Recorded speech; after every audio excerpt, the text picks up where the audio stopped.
Mga ka-Republic, hindi matatawaran ang ipinakitang puso ng Barangay Ginebra sa kanilang do-or-die Game 2 victory laban sa Converge. Halos hawak na ng Fiber Xers ang panalo, ngunit sa huli na naig pa rin ang never say die spirit ng mga mag-aala. Ang panalong iyon ng Ginebra ay lalo pang pinatingka dahil sa chatrix ng Converge rookie na maagang nag-akalang lipas na ang tapang ng alak. Ngunit ang huling tagay ni Stephen Holt, ito ang lumasing kay Juan Gomez Diliano at tuluyang nagpabagsak sa buong kupunan ng Fiber Xers. Ang momentum mula sa panalong ito ang daladala ng Ginebra sa pakikipagtuos nila sa defending champion SMB sa best of 7 semifinal series na magsisimula sa linggo. Pag-uusapan po natin yan, pero bago ang lahat ay maglalambing po ako sa inyo na isubscribe ninyo itong ating channel at kung di masyadong makakaabala ay i-like at paki-share na rin ninyo. Malaking bagay po yan sa aming mga vlogger. Maraming salamat. Mga ka-Republic, 8 segundo na lang ang layo ng Ginebra sa elimination sa kamay ng Converge. Nag-angas na si Juan Gomez Diliano. Ngunit sa krusyal na huling 8 segundong iyon, natunaw ang yabang ng Fiber Xers rookie. Naging gasolina sa fighting spirit ng Ginebra ang chatrix ni Diliano upang bumalikwas sa tiyak ng pagkatalo. Isa ang panalong iyon ng Gin King sa mga panalong madadagdag sa listahan ng mga epikong laban sa PBA. Ngayong nalampasan na ng Ginebra ang very promising na team ng Converge, isang makapal at mas matibay na pader ang kailangan nilang tibagin, ang SMB na pinamumunuan ng 9-time PBA MVP na si Junmar Fajardo. Ang malaking comeback win ng Gin Kings laban sa Converge ay nagbigay sa kanila ng emotional high. Gagamitin ni Tim Cone ang enerhiyang ito para tapatan ang lalim ng bench ng San Miguel.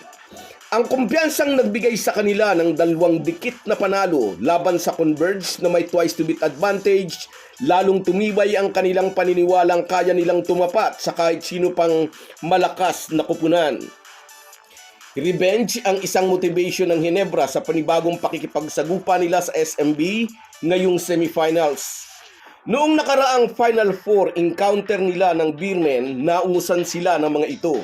Umabot sa Game 7 ang kanilang semifinal series na sa huli na pagwagian nga ng SMB. Nagtuloy-tuloy sa finals ang mga bataan ni Coach Leo Austria kung saan tinalo nila ang Tok and Tex na nuwi isang korona na lang ang layo sa Grand Slam. Anyway, sa semifinals match-up ng Ginebra at SMB last season, walang may pansagot ang Gin King sa bagsik ni Junmar Fajardo.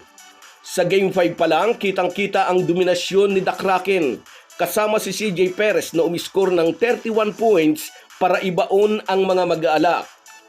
Bagamat lumaban sina Japit Aguilar at Scottie Thompson, lantad na lantad ang kakulungan ng Ginebra sa lalim ng bench para tapatan ang rotation ng Beermen. Ngunit sa pagkakataong ito sa pagsisimula ng best of 7 semifinal series sa linggo, umaasa si Tim Cone na posibleng mabago nila ang resulta. Noong nakaraang semis, nagsisimula pa lamang mag-adjust sina Arja Barrientos at Stephen Holt sa sistema ni Coach Tim Cone. Ngayon, pagkatapos ng kanilang miraculous win laban sa Converge, dala ng Ginebra ang kumpiyansa. Napatunayan na ni Barrientos na kaya niyang magpasabog ng 30 plus points kung kinakailangan. Si Stephen Holt naman ay naging clutch sa pinakamahalagang sandali. Ang momentum mula sa pag-overcome nila sa twice to beat advantage ng Converge ay gagamitin nilang gasolina para maging gatong sa paghihiganting gusto nilang gawin laban sa SMB. Ngunit alam ng lahat ng Ginebra fans kung naging mabigat na kalaban na ang Converge sa quarterfinals, dito sa semifinals ay doble ang magiging bigat ng laban ng Gin Kings dahil kay Junmar Fajardo. At ito ang pinaka-aabangang tapatan. Junmar Fajardo versus Japit Aguilar, Mutaw Tua versus Norbert Torres, CJ Perez versus Scottie Thompson.